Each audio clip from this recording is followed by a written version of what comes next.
आप सभी को मेरा नमस्कार। Welcome to my YouTube channel. मैं रमा जोशी, ज्योतिषी, रेकी हीलर, वास्तु कंसल्टेंट, अंक शास्त्री और एडिटर। आज मैं आप लोगों से ज्योतिष की बात करूंगी। ज्योतिष जो कि हमारे जीवन से जुड़ा हुआ है और हमारी धरोहर है। इतनी सारी नई चीजें हमें दी हैं, अब हम समझेंगे।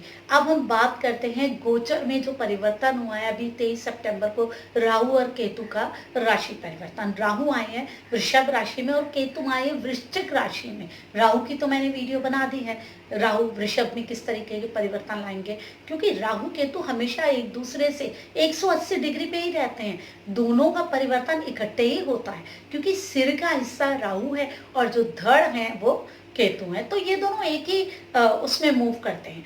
इधर राहु होंगे तो इधर केतु, राहु इधर आ जाएंगे, केतु इधर आ जाएंगे। इनकी डायरेक्शंस ऐसी ही रहती हैं। अगर हम देखेंगे ऊपर है राहु तो नीचे है केतु, आमने सामने ही रहते हैं। और केतु है वृश्चिक राशि में, काल पुरुष की कुंडली की अष्टम भाव की राशि। बहुत सारी चीजें लेकर के आए। अब पहले बात करते हैं, जो पहले गोचर था उसमें क्या था, उसमें क्या चीजें थी। पहले केतु धर्म के भाव में थे। नवम धर्म का भाव मतलब काल पुरुष की कुंडली की जो नवम भाव की राशि है, मैं उसकी बात कर रही हूँ, धनु राशि की, उसमें बैठे हुए। तो धर्म से जुड़ी हुई कितनी सारी ऐसी चीजें छुपी हुई। केतु क्या छुपे हुए हैं, जैसे छोटे छोटे से कीटाणु होते हैं, छुपी हुई चीजें, वायरस, बैक्टीरिया सब है। तो आप देखिए कि वायरस ने कितना पूरा इस दुनिया में कितना कोहराम मचाया, हम सब जानते हैं। और हम लोग अभी तक इस चीज को देख रहे हैं और बैठे हुए हैं। हम अब सब अपने अपने घरों में सारी चीजों को हम समझ रहे हैं। एक केतु इतनी छुपी हुई, इतनी छोटा सा वायरस भी क्या कर सकता है, वो आप सोचिए। वो नवम भाव में बैठे, धर्म के भाव में। कभी आज तक जीवन में नहीं हुआ कि मंदिर नहीं जा पा रहे हो हम, मंदिर बंद हुए। मुझे नहीं लगता है कि मैंने कभी किसी से सुना भी हो, अपने बड़े बूढ़ों से भी, कि मंदिर कभी उनके जीवन में भी बंद हो। लेकिन इस बारी ऐसा प्रकोप हुआ कि मंदिर भी बंद हो गए। लेकिन बढ़िया बात देखिए कि तो अंदर छुपे में पूजा होती थी मंदिर में पूजा हो रही है। जो रोज की पूजा है मंदिर की, वो पंडित कर रहे हैं, वहां पूजा बंद नहीं हुई है। हम भी अपने घर में पूजा कर रहे हैं और जो लोग ऑनलाइन पूजा करना चाहते हैं वो भी कर रहे हैं। लेकिन जो हम मंदिर जाते थे, जो हम जुड़ते थे, जो हम अपने सामने पूजाएं कराते थे, कर्म कांड कराते थे, वो सारी चीजें कहीं ना कहीं ब्रेक कर दी गई, रुक गई। और हमारा जो डायरेक्ट कनेक्शन था उस धर्म से, उन चीज़ों से वो हट गया। हमें ऐसा लगता था कि अगर हम ऐसा नहीं करेंगे तो हम जिएंगे कैसे। हमें वो जो एक सपोर्ट मंदिर से मिल रही है, बिल्कुल मिल रही है, अभी भी मिल रही है, वो हमें कैसे मिलेगी अगर हम नहीं जाएंगे। हम तीर्थ नहीं जाएंगे तो क्या होगा, कुछ भी नहीं हुआ। क्योंकि सबसे ज़्यादा ज़रूरी सवाल हमारे लिए था जीवन का, जीवित रहेंगे तो फिर सोचेंगे ना। लेकिन पूजा चलती रही। आप देखिए केतु का ये परिवर्तन, जब केतु अपने ही नक्षत्र में बैठे हुए कितनी सारी उन्होंने चीजें दे दी, क्या क्या कर दिया। तो केतु को भी हम जो कहीं सोचने लग जाते हैं कि इतने इम्पोर्टेंट नहीं है। राहु राहु की हम लोग बात करते रहते हैं, केतु की हम लोग बात नहीं करते, केतु को समझते नहीं है, केतु की गहराई को नहीं जानते हैं। हमें लगता है कि बस राहु ही है जो कि प्रॉब्लम्स ले आता है, केतु तो कुछ नहीं करता है, केतु तो शांत है, मोक्ष दिलाता है। सिर्फ ऐसी बातें होती हैं, आध्यात्म से जोड़ता है, मोक्ष दिलाता है। लेकिन है ये दोनों जुड़े हुए ही। अगर राहु प्रॉब्लमेटिक है तो केतु की प्रॉब्लम्स भी ऐसी होती हैं जिनको आप समझ ही नहीं सकते। केतु में अगर आपको बीमारी हो गई ना दशा में, या केतु जिस भाव में बैठा है उससे जुड़ी हुई, कोई भी डॉक्टर पता ही नहीं कर पाएगा कि आपको क्या बीमारी, क्योंकि बीमारी इतने छोटे कि कोई वायरस या कोई बैक्टीरिया वाली होने वाली है कि वहाँ तक डॉक्टर्स की पकड़ होने ही नहीं वाली है। तो ये रहस्यमय चीज़ें हमारे जीवन में हमें बहुत बड़ी चीज़ें लेकर के आती हैं। पहले हम बात कर लेते हैं, समझ लेते हैं केतु के, हम वृश्चिक राशि की बात करेंगे। पहले हम केतु के स्वभाव को समझ लेते हैं, आखिर केतु क्या है। ठीक है, राहु तो है सर का हिस्सा, वो राक्षस जो कि बहुत महत्वाकांक्षी है, और वो अमृत पीने के लिए देवताओं के साथ बैठ गए और उस राक्षस के अंदर अमृत गया, लेकिन गले तक ही गया। फिर विष्णु ने उनकी गर्दन अलग कर दी। तो जो नीचे का हिस्सा था, तो अमरता तो मिल गई राहु को, धड़ बन गया। जो धड़ है वो केतु है, दिमाग, बुद्धि, चालाकी, बिल्कुल बातों को घुमाना, वो सब राहु के पास है।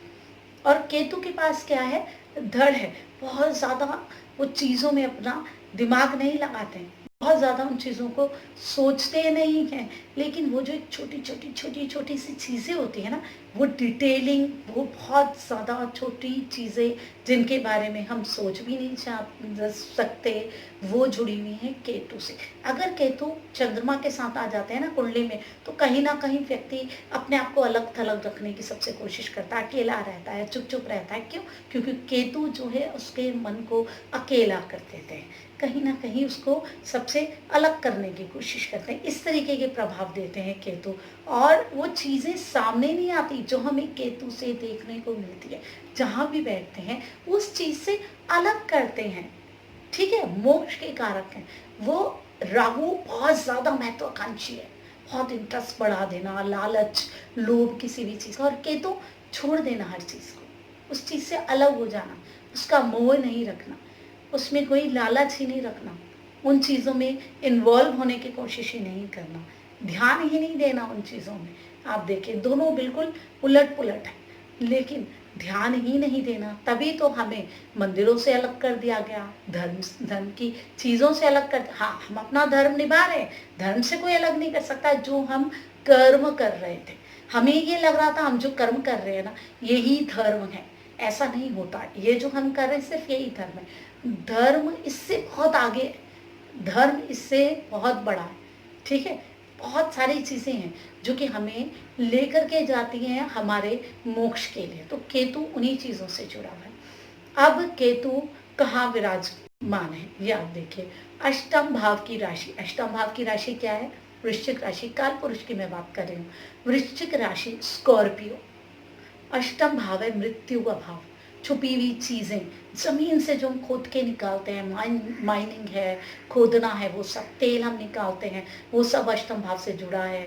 हमारी जो ये पैतृक संपत्ति है और बाप दादा की संपत्ति है वो अष्टम भाव से जुड़ी हुई है, और हमारी इंश्योरेंस जुड़ी हुई है अष्टम भाव से। तो आप देखिए ये जितनी भी चीजें हैं ना, इनके अंदर जो छुपी हुई चीजें हैं, इनके अंदर जो छुपे हुए भाव हैं, केतु उनको उजागर करेगा, इन सारी चीज़ों से हमें कहीं ना कहीं अलग करेगा, इन सारी चीज़ों को लेकर के आएगा। अब आपकी कुंडली में वो किस भाव में पड़ते हैं वो उस हिसाब से उसका इफेक्ट आएगा। अष्टम भाव इंश्योरेंस का, इंश्योरेंस से कहीं ना कहीं ये हमें अलग भी करने वाला है, और वो हमें इंश्योरेंस की जुड़ी हुई बहुत सारी सच्चाइयों को दिखाने भी वाला है। क्योंकि हम लोग आजकल बहुत हर चीज़ के लिए हम इंश्योर्ड अपने आप को कर लेते हैं, ये इंश्योरेंस हर चीज़ के लिए ज़रूर लोग किसी का भी करवा लेते हैं इंश्योरेंस। तो ये बताएगा कि वो सारी चीज़ें जो कि हम इंश्योरेंस में देख रहे हैं, हम पूरे क्लॉज पढ़ते नहीं हैं, उन क्लॉज को, उन चीज़ों को, उन सारी बातों को भी सामने हमारे ले करके आएगा। माइनिंग से जुड़ी हुई चीज़ों को कहीं ना कहीं बहुत ज़्यादा बेनिफिट नहीं होने वाला है। जो ज़मीन के नीचे से जुड़ी हुई चीज़ें हैं उनकी कई चीज़ें ये बाहर लेकर के आएगा। अगर आप उस बिजनेस में जुड़े हैं तो कोई ना कोई और नई चीज़ें, कोई नए कानून उसके हिसाब से आप देख सकते हैं। तो अब देखिए अष्टम भाव है मृत्यु का भाव, मृत्यु के बारे में भी हम बहुत सारी बातें करते हैं, ठीक है। आप जब सोचने लग जाते हैं क्या है मृत्यु, क्यों है, आत्मा क्या है, इन सारी चीज़ों में जो छुपी हुई चीज़ें जो हमें इस चीज़ से भी अलग करेगा, इन सारी चीज़ों में कहीं ना कहीं हम अपने आप को फंसाए रखते हैं, उन चीज़ों से भी हमें अलग करेगा। और साथ में हमें डिटेल में साधना में उस चीज़ को सोचने के लिए भी वो करेगा कि आखिर सारी चीज़ें अल्टीमेटली मृत्यु में खत्म ही हो जाने वाली हैं, फिर हम क्यों इन चीज़ों के पीछे भाग रहे हैं। अब जो अष्टम भाव से जुड़ी हुई चीज़ें हैं, हमारी पैतृक संपत्ति है, इंश्योरेंस है, इनसे जुड़ी हुई चीज़ों के बातों को केतु खोलने वाले हैं, इनसे जुड़ी हुई चीज़ों से हमें अलग कर देने वाले हैं।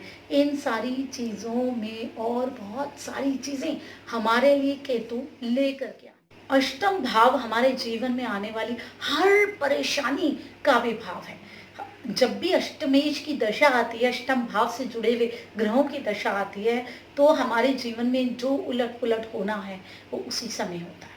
चाहे आप ये कह लिए मृत्यु होनी है, बीमारी होनी है, हमारे अपने को कुछ होना है, तलाक होना है, कोई भी समस्याएं इस समय ही वो होती हैं।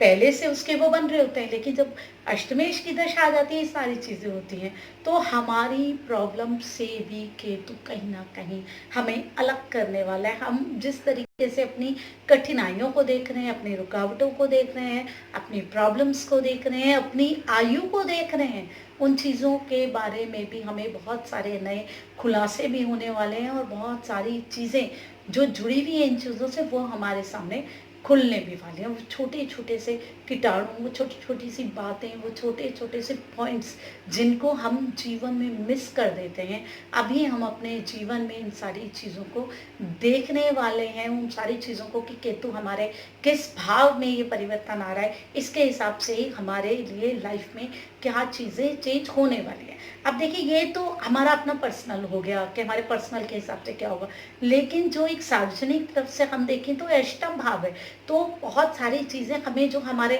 मेजर उसमें जो हम इंश्योरेंस में देखते हैं वो देखने को मिलेंगी, और बहुत सारे नए डिसीजंस, कहीं चेंजेस, इन सारे जो प्रोफेशन है, ये जो काम है, इन सबसे जुड़े हुए भी हमारे जीवन में हमें देखने को मिल सकते हैं। और बहुत सारे नए रूल्स भी, और बहुत सारे नए रूल्स भी इनसे जुड़े हुए बन सकते हैं। ये सारी की सारी चीज़ें जब छुपी हुई बाहर आती हैं, तो राहु की इनका बेनिफिट ले लेते हैं, और उसके बाद उन चीज़ों को कैसे एक्सपेंड करना है, कैसे उन बातों को इधर उधर फैलाना है, बताना है, उसको अब हम कैसे यूज़ कर सकें, वो राहु का काम है, क्योंकि दोनों एक साथ एक हिसाब से ही काम करते रहते हैं। तो अब मैं उम्मीद करती हूँ कि आपको ये मेरी वीडियो बहुत अच्छी लगी होगी। ऐसे ही ज्योतिष की मैं बहुत सारी चीज़ें आपके लिए लेकर के आती रहूँगी, और अगर आप इंटरेस्ट रखते हैं तो मेरी वीडियोस को देखिए, बहुत ही सरल भाषा में है।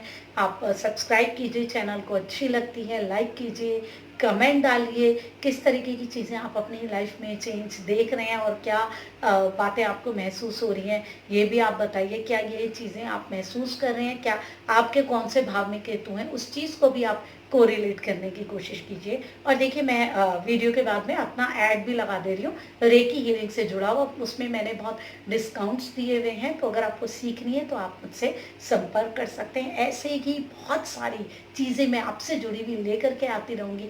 तब तक आप अपना सम्मान कीजिए, अपनों का सम्मान कीजिए। मैं रमा जोशी, प्रणाम।